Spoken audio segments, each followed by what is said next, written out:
കൊച്ചി പനമ്പള്ളി നഗറിൽ പിഞ്ചുകുഞ്ഞിനെ വലിച്ചെറിഞ്ഞ സംഭവത്തിൽ അമ്മയ്ക്കെതിരെ കൊലപാതക കുറ്റം ചുമത്തി. യുവതി അതിജീവിതയാണെന്ന് പോലീസ് സൂചന നൽകി. അതേസമയം ഫോൺ രേഖകളടക്കം പരിശോധിക്കുന്നു. ബാലാവകാശ കമ്മീഷനും തെളിവെടുപ്പിനായി എത്തി. ഏറ്റവും പുതിയ വിവരങ്ങളുമായി എബി ജോൺ തോമസ് ഞങ്ങളുടെ പ്രതിനിധി ചേരുകയാണ്.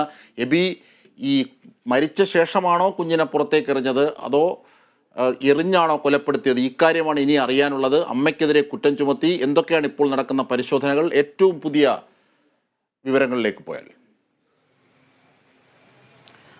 അജിംഷാദ്, ഇതുമായി ബന്ധപ്പെട്ടൊരു നിർണായകമായിട്ടുള്ള വിവരത്തിലേക്ക് എത്തണമെങ്കിൽ, അല്ലെങ്കിൽ ഇതിലൊരു സ്ഥിരീകരണത്തിലേക്ക് എത്തണമെങ്കിൽ പോസ്റ്റ്മോർട്ടം റിപ്പോർട്ട് ലഭിച്ചെങ്കിൽ മാത്രമേ സാധിക്കുകയുള്ളൂ. അതുതന്നെയാണ് രാവിലെ പോലീസും സൂചിപ്പിച്ച കാര്യം. ഇത് ചാപിള്ളയാണോ അല്ലെങ്കിൽ അല്ലാതെ കുഞ്ഞിന് ജീവനോടെ ലഭിച്ച ശേഷം കൊന്നതിന് ശേഷം താഴേക്ക് വലിച്ചെറിയുകയാണ് തുടങ്ങിയ കാര്യങ്ങളാണ് പ്രധാനമായും അന്വേഷണ പരിധിയിലുള്ളത്. ആ നിലയ്ക്ക് ഉള്ള കാര്യങ്ങളാണ് അന്വേഷണത്തിന് വരുന്നത് എന്നുള്ളതാണ്. ഒപ്പം ഇതുമായി ബന്ധപ്പെട്ടിപ്പോൾ യുവതിയുടെ ചികിത്സ എറണാകുളം ജനറൽ ആശുപത്രിയിൽ തുടർന്നുകൊണ്ടിരിക്കുകയാണ്. അവർ ഈ പ്രസവത്തെ തുടർന്നുണ്ടായ രക്തസ്രാവം തുടങ്ങിയിട്ടുള്ള കാര്യങ്ങളെല്ലാം തന്നെ അവർ ശാരീരികമായി വളരെ വീക്കായി നിൽക്കുന്ന ഒരു സാഹചര്യം കൂടിയാണ്. അപ്പോൾ അവരുടെ ആരോഗ്യം വീണ്ടെടുത്തതിന് ശേഷമാകും ഇവരുടെ മൊഴിയെടുക്കൽ ഉൾപ്പെടെയുള്ള കാര്യങ്ങളിലേക്ക് പോവുക എന്നുള്ള വിശദമായിട്ടുള്ള മൊഴിയെടുക്കൽ ഉൾപ്പെടെയുള്ള കാര്യങ്ങളിലേക്ക് പോകുക. ഇപ്പം ഇവർക്കെതിരെ കൊലക്കുറ്റത്തിന് കേസെടുത്തിരിക്കുകയാണ്. ഇവർ അറസ്റ്റ് രേഖപ്പെടുത്തുകയും ചെയ്തിട്ടുണ്ട് എന്നുള്ളതാണ് ഏറ്റവും പ്രധാനപ്പെട്ട ഒരു വിവരമായി ചൂണ്ടിക്കാണിക്കുന്നത്. നേരത്തെ ഇത് താൻ തന്നെ ചെയ്തതാണ് എന്നുള്ളൊരു കാര്യം ഇവർ നേരത്തെ തന്നെ പോലീസിനോട് സമ്മതിക്കുന്ന ഒരു സാഹചര്യം കൂടി ഉണ്ടായിരുന്നു. അതുൾപ്പെടെ കണക്കിലെടുത്തുകൊണ്ടാണ് ഇപ്പോൾ ഇവർക്കെതിരെ ഇത്തരത്തിൽ കൊലക്കുറ്റത്തിന് കേസെടുത്തിരിക്കുന്നത്. ഒപ്പം തന്നെ കുഞ്ഞിന്റെ പോസ്റ്റ്മോർട്ടം നടപടികൾ തുടർന്നു വരികയായിരുന്നു. അത് കളമശ്ശേരി മെഡിക്കൽ കോളേജിലാണ് അതുമായി ബന്ധപ്പെട്ട നടപടിക്രമങ്ങൾ നടക്കുന്നത്. കുഞ്ഞിന്റെ പോസ്റ്റ്മോർട്ടം കളമശ്ശേരി മെഡിക്കൽ കോളേജിൽ ഇപ്പോൾ അല്പസമയത്തിനകം തന്നെ ബാലാവകാശ കമ്മീഷനും ഇവിടേക്ക് എത്തുമെന്നാണ് അറിയിച്ചിരിക്കുന്നത്. അതുകൊണ്ട് തന്നെ അദ്ദേഹത്തിന്റെ പ്രതികരണം ഉൾപ്പെടെ എടുക്കുന്നതിന് വേണ്ടിയിട്ടാണ് നമ്മൾ ഇവിടേക്ക് എത്തിയിരിക്കുന്നത്.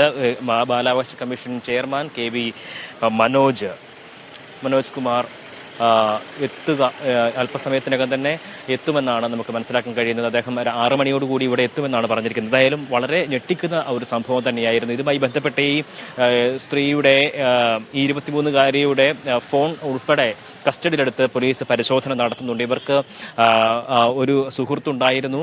അവർ ആ ഒരു ബന്ധത്തിന്റെ ആ സമയത്താണ് ഇത്തരത്തിൽ താൻ ഗർഭം ധരിച്ചത്. അതിനുശേഷം അയാൾ ഒഴിവായി പോവുകയായിരുന്നു തുടങ്ങിയിട്ടുള്ള കാര്യങ്ങളെല്ലാം തന്നെ ഈ ഇവരുടെ മൊഴിയിൽ രേഖപ്പെടുത്തിയിട്ടുണ്ട്. ഒപ്പം തന്നെ ഇത് തൃശ്ശൂർ കേന്ദ്രീകരിച്ചുള്ള അല്ലെങ്കിൽ തൃശ്ശൂരുള്ള ഒരാളെ കേന്ദ്രീകരിച്ചാണ് ഇപ്പോൾ ആ നിലയ്ക്കുള്ള അന്വേഷണങ്ങൾ പരിശോധനകളൊക്കെ തന്നെ നടക്കുന്നത് എന്നുള്ളതാണ്.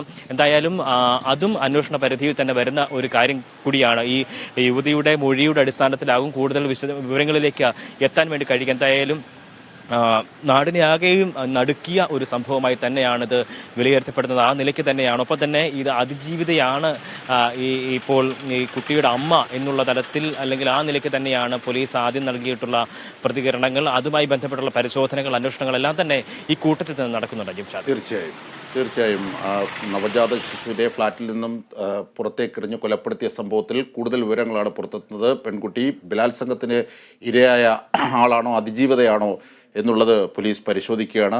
ഏകദേശം അത്തരത്തിലുള്ള വിവരങ്ങളാണ് ഇപ്പോൾ പോലീസിന് ലഭിക്കുന്നത്.